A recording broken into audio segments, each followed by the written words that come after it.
Lotus reality and agro farming వారు premium farm land projects మన పొలం ఫేజ్ 1, 2 మరియు 3 కంప్లీట్ చేసుకొని మన పొలం phase 4 Wasar village at Narayana Khed లో ఆగస్టు 15 ఇండిపెండెన్స్ డే రోజు గ్రాండ్ లాంచ్ చేయడం జరుగుతోంది.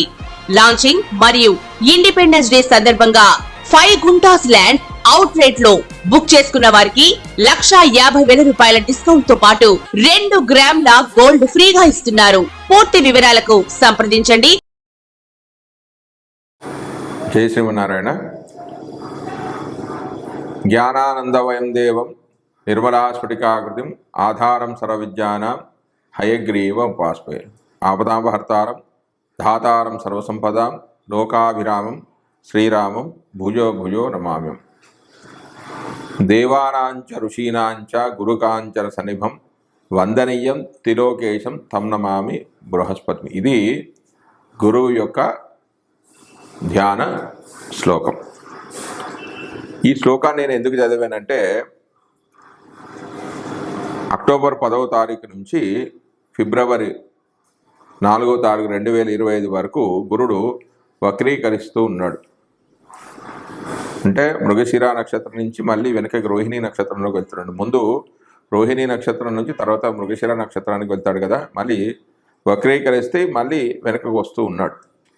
గురుడు వక్రీకరించడం వల్ల ఫలితాలు ఏ విధంగా ఉంటాయి అంటే, గురుడు సంపూర్ణమైన ఒక శుభగ్రహం. శుభగ్రహం వక్రీకరిస్తే శుభ ఫలితాలు ఇస్తాడా, పాప ఫలితాలు ఇస్తాడా, ఏ రాశి వారికి ఏ ఫలితాలు ఉంటాయి అనేది మనం ఇప్పుడు ఈ వీడియోలో తెలుసుకుందాం. గురుడు అక్టోబర్ 10, 2024 నుంచి ఫిబ్రవరి 4, 2025 వరకు వక్రగతిలో సంచరిస్తున్నాడు. అంటే మృగశిర నక్షత్రం నుంచి మళ్ళీ రోహిణీ నక్షత్రంలోకి వెళ్తూ ఉన్నాడు. వృషభ రాశిలో శత్రుక్షేత్రంలో వక్రీకరిస్తున్నాడు. అంటే గురువుకి వృషభ రాశి అనేది శత్రుక్షేత్రం. శుభగ్రహాలు వక్రీకరిస్తే శుభ ఫలితాలు, పాపగ్రహాలు వక్రీకరిస్తే చెడు ఫలితాలు అనేవి వస్తాయి.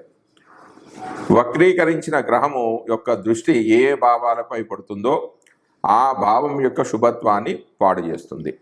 ఏ భావంలో ఉందో, ఏ భావాన్ని చూస్తుందో వాటిని కూడా నష్టపరుస్తుంది. గోచారవశాన అనుకూలమైన స్థితిలోకి వచ్చినప్పటికీ శుభ ఫలితాలు మాత్రం ఇవ్వలేవు. గోచార సమయంలో రావాల్సిన శుభ ఫలితాలు కూడా వ్యక్తికి రావు. బుధుడు, శుక్రుడు వక్రీకరించి ఉన్న రవి అత్యంత బలవంతుడై ఉన్న కారణంగా గ్రహాలు పూర్తిగా అశుభ ఫలితాలను ఇవ్వడం అనేది జరగదు. వక్రీకరించిన గ్రహాలు చిన్న పిల్లల మనస్తత్వాన్ని కలిగి ఉంటాయి. అంటే తండ్రి దగ్గరకు ఆశతో వెళ్ళిన పిల్లవాడికి తండ్రి ఏదో పనిలో ఉండి పిల్లవాడిని పట్టించుకోకపోతే అలిగిపోయి పిల్లవాడు ఎలాంటి మనస్తత్వం కలిగి ఉంటాడో వక్రీకరించిన గ్రహము అలాంటి తత్వాన్ని కలిగి ఉంటుంది. వక్రీకరించిన గ్రహము జన్మజాతకంలో వక్రీకరించిన, గోచారవశాన కూడా వక్రీకరించిన, తాను చేయవలసిన కార్యాన్ని తాను చేయలేదు. అంటే అది శుభస్థానంలో ఉన్నా కూడా అంతగా శుభ ఫలితాన్ని ఇవ్వదు. వక్రీకరించిన గ్రహాలు తమ పూర్వజన్మ కర్మను అనుసరించి జాతకుని యొక్క వ్యక్తిత్వాన్ని తెలియజేస్తాయి. రాహువు, కేతు ఇవి ఛాయాగ్రహాలు. ఈ రాహు కేతు వలనే పూర్వజన్మ సంచిత కర్మ ప్రాతినిధ్యాన్ని తెలియజేస్తాయి. ఉదాహరణ, జన్మజాతకంలో గురుడు వక్రీకరిస్తే పూర్వజన్మలో గురు శాపాలుగా కానీ గురువులకు సంబంధించిన విషయాల్లో విపరీతమైన ధోరణి కలిగి ఉండటం వల్ల ఈ జన్మలో దాని యొక్క ప్రభావం జాతకులపై పడుతూ ఉంటుంది. వక్రగ్రహం అత్యంత ప్రకాశవంతంగా ఉంటుంది. ఏ భావంలో వక్రగ్రహం ఉంటుందో ఆ భావబలం అనేది తగ్గిపోతూ ఉంటుంది. అంటే ఇవన్నీ కూడా జన్మజాతకంలోవే. నైసర్గిక శుభగ్రహాలు వక్రగతిలో శుభస్థానంలో సంచరిస్తున్నప్పుడు శుభ ఫలితాలను వృద్ధి చేస్తాయి. నైసర్గిక శుభగ్రహాలు వక్రగతిలో అశుభ స్థానంలో సంచరిస్తున్నప్పుడు అశుభ ఫలితాలను కలిగేస్తాయి. గ్రహం వక్రగతిలో తాను ఉన్న రాశి నుండి వెనక రాశిలోనికి ప్రవేశించిన సందర్భంలో పూర్వపు రాశి ఫలితాలే ఇస్తాయి. గురువు మాత్రము వక్రం యొక్క రాశి ఫలితాలే ఇచ్చునని ఇక్కడ చెప్పబడింది. ఒక గ్రహం వక్రత్వం చెందిన దుస్థానాల్లో ఉన్న అంటే 6, 8, 12 స్థానాల్లో ఉన్న పాపగ్రహాలతో కలిసి ఉన్న అటువంటి గ్రహము అశుభ ఫలితాన్ని ఇస్తుందంటే గురువు దుస్థానాల్లో ఉండి పాపగ్రహాలతో కలిస్తే మాత్రమే పాప ఫలితాన్ని ఇస్తాడు. కేవలం దుస్థానాల్లో ఉన్నంత మాత్రాన పాప ఫలితాలను ఇవ్వడం అనేది జరగదు. వక్రం అంటే ఒక గ్రహం తన కారకత్వాలకు సంబంధించిన విషయాలను, ఆధిపత్య రాశులకు చెందిన పనులను సహజంగా చేయకుండా వాటికి విరుద్ధంగా చేయడం అనేది వక్రం అని అర్థం. వక్రం అంటే రవి కుటుంబానికి కట్టుబడకుండా పని చేయడం. అంటే రవి అంటే రాజుకు కట్టుబడకుండా ఉండే కలహకారకులు అనేది అనవచ్చు. రవి నుండి 5, 6, 7, 8, 9 స్థానాల్లో గ్రహాలు ప్రయాణం చేసేటప్పుడు వక్రగతి అనేది ఏర్పడుతుంది. ముఖ్యంగా 6, 7, 8 స్థానాల్లో ప్రయాణం చేసేటప్పుడు అతి తీవ్ర వక్రగమనం అనేది ఏర్పడుతూ ఉంటుంది. 5, 9 వక్రగతి తీవ్రత అనేది చాలా తక్కువగా ఉంటుంది. గురువు వక్రగతి చెందినప్పుడు డబ్బే అన్నిటికీ ముఖ్యం అనే భావనలో ఉంటాడు. ఒక సహజ శుభమైన గురువు, అందరికీ మంచి చేసే గురువు, ఇలాంటి శాంత స్వరూపుడై నిజాయితీని ఇష్టపడే గురువు వక్రమైనప్పుడు వ్యతిరేక ఫలితాలు ఇస్తాడు. అంటే అన్ని వేళలో నిజాయితీగా ఉండవలసిన అవసరం లేదు అనే మనస్తత్వాన్ని కలిగి ఉంటాడు. ఆ విధమైన మనసును కలిగి ఉంటాడు. గురువు వక్రగతిలో లేనప్పుడు డబ్బు మీద వ్యామోహం అనేది లేకుండా చేస్తాడు. వక్రగతిలో ఉన్నప్పుడు డబ్బే అన్నిటికీ ముఖ్యము, నువ్వు జీవించేది డబ్బు సంపాదించడానికే అనే మనసును ఇస్తాడు. అదే గురువు నేరుగా ఉన్నవారికి ఇతరులకు సహాయం చేసే గుణము, ఏ సహాయాన్ని అయినా సరే పదగెత్తుకుంటూ వెళ్ళి సహాయం చేసే మనసు కలిగి ఉంటాడు. మంచి అదృష్టం, అవకాశాలు, అభివృద్ధి ఉన్నా కూడా తన అమాయకత్వం ద్వారా తెల్లనివన్నీ పాలు, నల్లనివన్నీ నీళ్లు అనే గుణం ఉండడం వల్ల జీవితంలో వీరు ఓటమిని పొందుతారు. అదే వక్ర గురువు ఉన్న వారికి ఇటువంటి గుణాలు తక్కువగా ఉంటాయి. గురువు వక్రం ఒక వ్యక్తికి అతి సామర్థ్యం గల వాడిగా పనిచేస్తుంది. అన్నిట్లోనూ అతి జాగ్రత్త పరులుగా చేస్తుంది. అధికమైన ఇంట్రెస్ట్తో వృత్తి వ్యాపారాలు చేస్తారు. వృత్తులు మార్చి చేస్తారు. ముఖ్యంగా అధిక సంపాదనను సమకూర్చేవారుగా ఉంటారు. ఏ విధంగానైనా డబ్బులు సంపాదించే యోగ్యతను కలిగి ఉంటారు. దీనికి వ్యతిరేకంగా గురుడు నేరుగా ఉండేవారిలో ఉంటాడు. అంటే మామూలుగా ఉండేవారిలో ఇవన్నీ లక్షణాలు ఉంటాయి. పెద్ద మనిషి నైజం, అందరినీ అనుసరించే వెళ్ళే గుణము, అందరికీ సహాయం చేసే గుణం అనేది ఉంటుంది. అదే పెద్ద మనిషి వేషం వేసుకొని అందరినీ నమ్మే గుణం లేకపోవడం, పట్టువిడుపు, చివరి వరకు పోరాడి విజయం సాధించడం, సమయం సందర్భం చూసి పగ తీర్చుకోవడం లాంటి గుణాలు గురుడు వక్రగతిలో ఉన్న వారికి ఉంటాయి. ఛాన్స్ కోసం కాసుకొని ఉంటారు. డబ్బు లెక్కపెట్టి ఖర్చు చేసేవారుగా ఉంటారు. అయినా గురువు ఒక శుభగ్రహం కాబట్టి గురువును పాపి అని తీసుకోవడానికి కుదరదు. వక్రగతిలో ఉన్న కూడా జాతకుడికి చెడు ఫలితాలు ఇవ్వడు. ఒక గ్రహం నీచమైన వక్రమైతే, ఒక గ్రహము అంటే గురుగ్రహం నీచై వక్రమైతే నీచత్వం అనేది అసలు ఉండదు. అదే ఒక గ్రహం ఉచ్చగ్రహమై వక్రత్వం చెందితే ఉచ్చ ఫలితాలు ఇవ్వడు అనే రూల్స్ ఉన్నా కూడా పూర్తిగా ఉచ్చ బలం ఫలితాలు కోల్పోవడు. అంటే గురుడు ఉచ్చగ్రహమైన గ్రహం వక్రగించిన ఉచ్చ ఫలితాలు రావు అని పుస్తకాలు రాసి ఉన్నా కానీ ఉచ్చ బల ఫలితాలు అనేవి కోల్పోకుండా ఉంటాడు. గురు వక్రం అనేది జాతకుడికి ఉన్నత అభివృద్ధికి దోహదపడుతూ ఉంటుంది. ఒంటరిగా ఉన్న గురుడు చాలా చాలా చెడు ఫలితాలను ఇస్తాడని చాలా జ్యోతిష గ్రంథాల్లో ఉన్న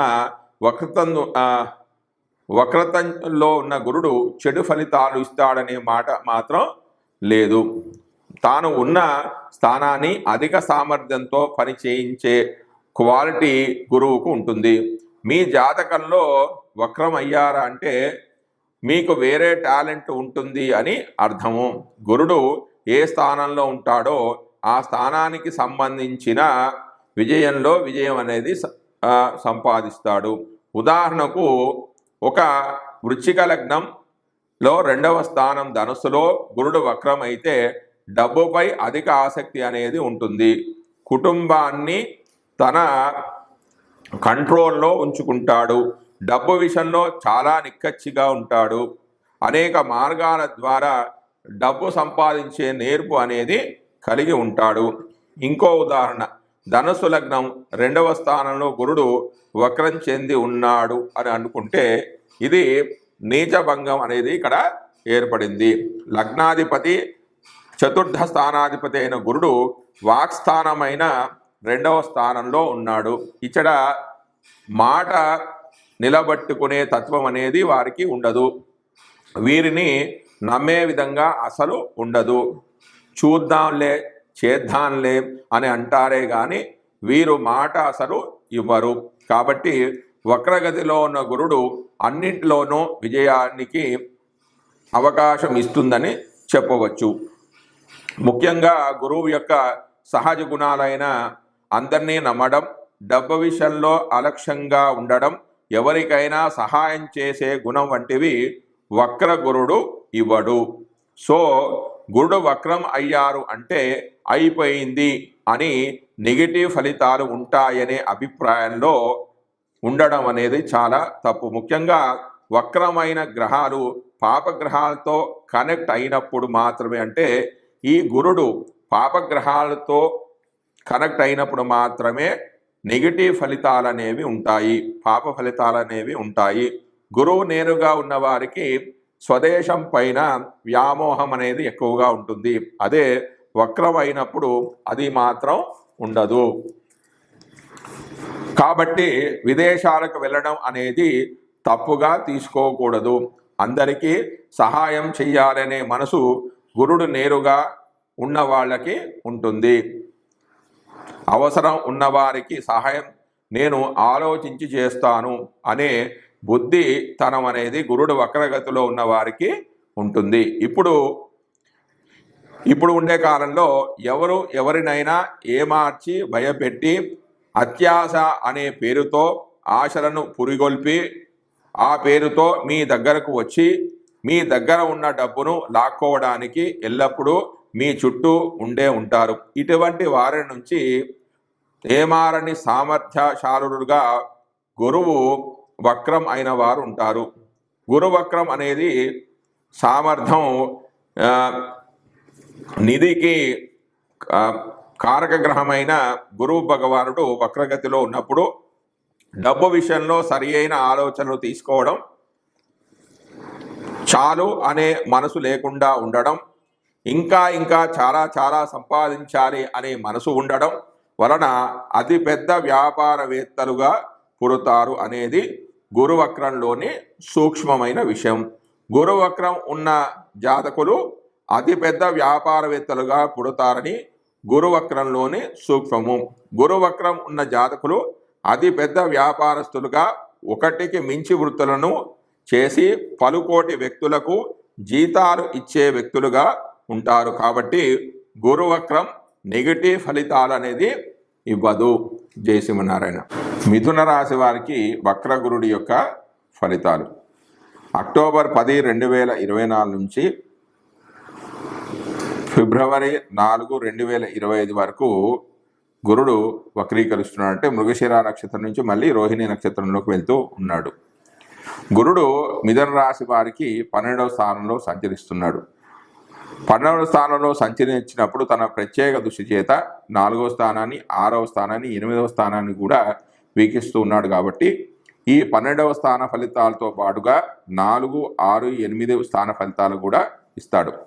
ఈ స్థానంలో సంచరించేటప్పుడు వక్రగత్వం చెందడం వల్ల అశుభ ఫలితాల్లో కొన్నిటిని తగ్గిస్తాడు. అంటే కేవలం 25% మాత్రమే శుభ ఫలితాలు ఇక్కడ ఈ రాశి వారికి ఇవ్వడానికి అవకాశం ఉంది. ఎందుకంటే గురుడు ఈ రాశిలో లోహమూర్తిగా ఉన్నాడు. ఈ రాశిలో ఉన్నప్పుడు కష్ట నష్టాలను చక్కగా బేరీజు వేసుకోవడం, దూర ప్రయాణాల్లో విషయాల్లో ఎలాంటి ప్రమాదాలు జరగకుండా జాగ్రత్త వహించడం, బుద్ధి నిలకడగా ఉండడానికి ధ్యానం చేసుకోవడం వంటివి చేస్తుంటారు. వ్యాపార వ్యవహారంలో నష్టాలు జరగకుండా చూసుకోవడం, వ్యాధులు రాకుండా తగు జాగ్రత్తలు తీసుకోవడం, ముందుగా ప్రణాళికలు రచించడం ద్వారా దుబారా ఖర్చులు తగ్గించుకోవడం, కొంత శ్రమ పడతారు. అనుకున్నది సాధించడానికి కొంత శ్రమ పడతారు. గతంలో చేసిన పొరపాట్లు తిరిగి చేయకుండా ఉంటారు. పదే పదే బాగా ఆలోచించి పనులు చేస్తారు. కానీ అనుకున్న లాభం రాకపోవచ్చు. ఎందుకంటే 25% లోహమూర్తి కాబట్టి అనుకున్న లక్ష్యాలను సాధించలేరు అని చెప్పవచ్చు. జై శ్రీమన్నారాయణ.